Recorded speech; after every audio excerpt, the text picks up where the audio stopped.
আসসালামু আলাইকুম প্রিয় দেশবাসী, আজকে একটা ভিডিও নিয়ে আসলাম। এই ভিডিওটা করার উদ্দেশ্য হলো আমাদের এলাকার মধ্যে একটা খুবই মর্মান্তিক ঘটনা হয়ে গেছে। আপনারা জানেন নরসিংদী জেলা কলার জন্য বিখ্যাত। তো সেই কলা বাগানে আমরা আসলাম। এই কলা বাগানটি রাত্রের বেলা কে বা কারা, 160টার মতো চারা আছে এই কলা বাগানটির মধ্যে, কে বা কারা এই বাগানটি এমন ভাবে কুবিয়ে মানে তছনছ করে ফেলাইছে যে যে বাগানের মালিক যে তার অবস্থা খুবই খারাপ। তার আমরা এখন দেখাতে পারতেছি না, কারণ হচ্ছে সে খুবই খারাপ অবস্থায় আছে। এই তার বাগানের মধ্যে এসে তিনি প্রায় গিয়া এই হার্ট ফিল করার মতো অবস্থা, তাকে নিয়ে এখন বাসায় নিয়ে যাওয়া হয়েছে। তো যে অবস্থা দেখেন আপনারা, এই মানুষের কাজ নাকি এটা? এটা কোনো মানুষ এরকম কাজ করতে পারে? 160টার মতো চারা, এই চারাগুলিরে প্রায় একবারে মানে ফানা ফানা করে ফেলাইছে। তো একটি কলা ক্ষেত করতে গেলে, কলা বাগান একটি করতে গেলে যে নাকি করে, যাই করে একমাত্র সেই বুঝে কতটুক শ্রম দেওয়া লাগে, কতটুক পরিশ্রম করা লাগে, কত টাকা ব্যয় করতে হয় একটি কলা বাগানের মধ্যে। তা আমরা কি বলবো, আমরা বলার মতো কোনো ভাষা পাইতেছি না। আজকে আমরা যে অবস্থায় দেখতেছি এই কলা বাগানটা, আপনারাই বলেন। এর বিচার আমি আপনাদের কাছে দিলাম, এই বিচারের দায়িত্বটা আপনারা নিজের হাতে করবেন।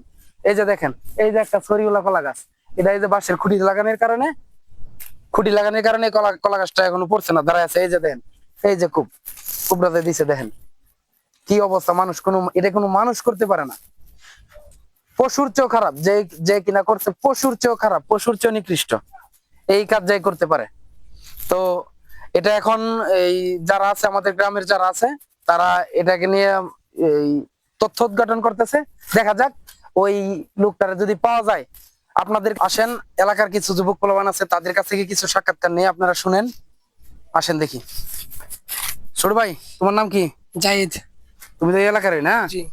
তো এই যে কলাক্ষেত্র এরকম ভাবে জখম করা হয়েছে, তুমি এর এর বিষয়ে তুমি কি বলতে চাও, বলো। এরকম করে যে কাটা হয়েছে এরকম ভাবে আমি কোনো তত্ত্বের বয়সে আমি দেখি নাই। জাতীয় কার্য হোক, বিভাগ হোক, আমি এরকম ভাবে কলাক্ষেত্রের উপর দেয়া এরকম যে করবো ভাবছিও না বা কল্পনা করছি না। তো যে করছে খুবই খারাপ, খুবই টার্গেট নিয়ে আসছে। এই কারণে একটি ক্ষেত্রের মাঝে বারবার আঘাত করছে। আর চারিপাশে যে কলা গাছ ছিল, এই পাশে একটা কলা গাছের মতো পাতা মতো ছিঁড়ে নাই। তো যে করছে সন্দেহজনক আছে, মানে পাইলে হ্যাঁ বিচার হোক, শাস্তি হোক, নাকি হ্যাঁ এটাই আমি চাই। এখানে আমার আরেকজন ব্যক্তি আছে, আরেকজনের সাথে একটু সাক্ষাৎকার নেব। ভাই আসেন আপনি। আসসালামু আলাইকুম ভাইয়া। ওয়ালাইকুম সালাম। আমরা আসছি আপনার এই এই জমিটার খোঁজ খবর পেয়ে আমরা আসছি আর কি, একটা ভিডিও নেওয়ার জন্য। তো আপনি যদি কিছু বলতেন। আসলে দেখেন ভাইয়া, এই কাজগুলা তো মানুষের দ্বারা করা অসম্ভব। আমি মনে করি মানে আমার দৃষ্টিশক্তি থেকে যে স্বয়ং আরজাহিলকে যদি পাঠানো হয়, আমার মনে হয় না যে এই কাজগুলো মানে করতে পারবে। একটা ডাকাতরে যদি আপনি পাঠান, এই কাজ জীবনে ভাই করতে পারবেন। একটা মানুষ খুন করা সিম্পল, এই কইলেন ফালাই দিলাম। কিন্তু এইভাবে এতগুলা প্রাণ, এগুলো কিন্তু একটা প্রাণ ভাইয়া। অবশ্যই এই প্রাণটি যে নিল, যেই নিছে বা যারাই নিছে, এর হিসাব কিন্তু একদিন দিতে হবে। দিতেই হবে। আমরা কিন্তু সবাই মানুষ, মরণশীল, আমরা কিন্তু অবশ্যই মরবো। মরার পরে কি আমাদেরকে ধরবেন আমাদের মাওলা? অবশ্যই ধরবে। অবশ্যই ধরবে। তো কি জবাব দিবে তারা? আসলে আমি মানে কথা যে বলবো, কথা বলার ভাষা আমি খুঁজে পাচ্ছি না। আমি খুব খুব দুঃখিত। আসলে আমাদের মতো ছেলেপেলে থাকাকালীন থেকে এলাকায় আমরা থাকার চাইতে না থাকাই ভালো ছিল। আমরা থাকা অবস্থায় এই কাম কিভাবে হয়? অন্য সময় আমরা রাত 1টা 2টার সময় এখানে বসে আড্ডা দেই বা অনেক কিছু করি, দুষ্টামি ফাজলামি করি। আজকে হয়তো আমরা ছিলাম না, এই বিদায় এই কাজ করে ফেলছে এখানে। আমরা ভাইয়া সবসময় এখানে বসে আড্ডা দিই এই নদীর পারে। আমাদের ভাই বাদার সার্কেল যারা আছে সবাই এখানে বসে আড্ডা দিই, মজা মাস্তি করি, বড়শিপ দিয়ে মাছ ধরি দিনের বেলা। তো রাতের বেলা অনেক সময় দেখেছে 12টা 1টা পর্যন্ত আড্ডা দিই। তো গতকালকে রাতে কি হয়েছে, আমরাও ছিলাম না ভাই এই কাজটা করে। না তারা সাকসেসফুল, তাদের মিশন মাস্টার প্ল্যানিং বুঝেনি, মাস্টার প্ল্যানিং করে এই কাজগুলো করছে। তো এতটুকু বলতে চাই, আল্লাহর বিচার আল্লাহই করবে। আর রিজিক, এটা একটা রিজিক, রিজিক নষ্ট করছে আল্লাহ অবশ্যই বিচার করবে। এতটুকু ভাই আমি বলি। তোমার নাম তো সানি না? জি ভাই। তো তোমার তো দেখে মনে হচ্ছে তুমি শিক্ষিত ছেলে। তো এই যে কলাক্ষেত্রে এরকম একটা অবস্থা তুমি দেখি, তুমি কি বলতে চাও, তুমি আমাদেরকে কিছু বলো। ভাই এক কথায় আমি যখন এটা প্রথম দেখছি আমি এক কথায় আমাকে কন্ট্রোল করতে পারছি না আর কি। মানে এরকম কাজ আমাদের গ্রামে আর একবার হয় নাই। মানে এটা কি বলবো, গ্রামবাসীর কাছে এটা বিচার দেওয়া হোক আমি চাই। মানে এটার খুব কঠিন একটা বিচার হোক, যাক, যাতে দ্বিতীয়বার আর এরকম কাজ করার মানে সাহস না পায় আর কি। হ্যাঁ, আপনারা শুনলেন, আমাদের দুইজন ব্যক্তির সাক্ষাৎকার নিলাম। তারা কঠিন, আরো আছে, আরো লোক আছে। আসেন, সামনে আসেন, সামনে আসেন। ওই যে আরেকটি ভাই দেখা যাচ্ছে কলাক্ষেত দেখতে এসছে, তার সাথে কথা বলি।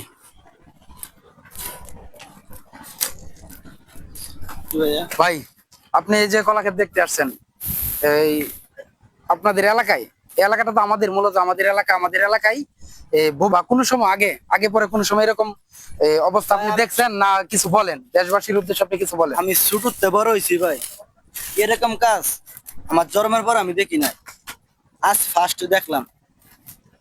খেটটা কিন্তু আমার বাতিজার, তোমার বাতিজার না?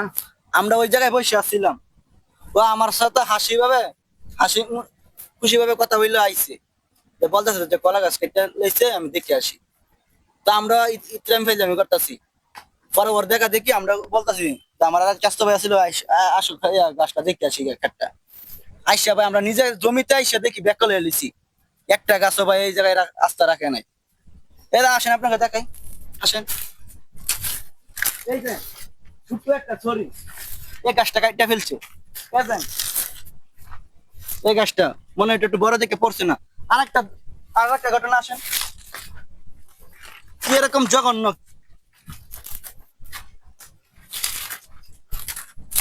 আসেন, এই যে লাইলের মধ্যে কিন্তু এই গাছটা পড়েছে, বুকটা দেখছেন? হুম। এই বুকটা কাটা পড়ছে, কারণ এই বুকটা কাটতে পারলেন না। আপনি ওই যে উত্তরা সাইড থেকে আসবেন, আপনার ওই দিকে খেত আছে, আর দাও যদি হাতে থাকে আবেগের বসে তো 2-4টা গাছ অন্য কেন ফিরে যায়, হুম। কিন্তু ওই এই জমির মধ্যে যতটি গাছ আছে এই জমির মধ্যে এই গাছগুলো কাটা পড়ছে। আচ্ছা, আমার কথা বলো, এটা আমি দেশবাসীর কাছে ভাই বিচার চাই, এটা আপনারা বিচার কি করা উচিত আপনারাই বলবেন। তো আপনারা শুনতে পারলেন যে জমির মালিকের যে কাকা, ওনার সাথে আমরা কথা বলতে পেরেছি। তো উনি খুব সুন্দর কথা বলেছে। এখন দেখেন, আশেপাশে আসলে অনেক, আমরা যে এই কলা ক্ষেতটাতে আমরা আসছি, কলা বাগানটাতে আমরা আসছি, আশেপাশে অনেক কলা বাগান আছে। মূলত নরসিংদী কলার জন্য বিখ্যাত, আপনারা সবাই জানেন। তো এই পুরো এলাকাতেই কলা বাগান আছে। আশেপাশে অনেকগুলো বাগান পাড়ি দিয়ে, যে এই ব্যক্তি এই কাজটা করেছে, আশেপাশে অনেকগুলো কলা বাগান পাড়ি দিয়ে এখানে এসে এই জমিটারে এই অবস্থা করছে। তো আপনারা এর বিচার করবেন। তো দেখতে পারলেন, অনেকের সাক্ষাৎকার নিলাম। তো প্রিয় দেশবাসী, আপনাদের কাছে এটাই আবেদন, আমাদের এই ভিডিওটি বেশি বেশি শেয়ার দিবেন, যাতে করে এরকম নিকৃষ্ট ব্যক্তির আইনের আওতায় আনা যায়, এমনকি এই খুব কঠিন থেকে কঠিনতম শাস্তি দেওয়া যায়, সেই ব্যবস্থা আপনারা করবেন। ভিডিওটি বেশি বেশি শেয়ার দিবেন, লাইক কমেন্ট করে যাবেন। এই বলে আমি আমার বক্তব্য শেষ করলাম। আল্লাহ হাফেজ।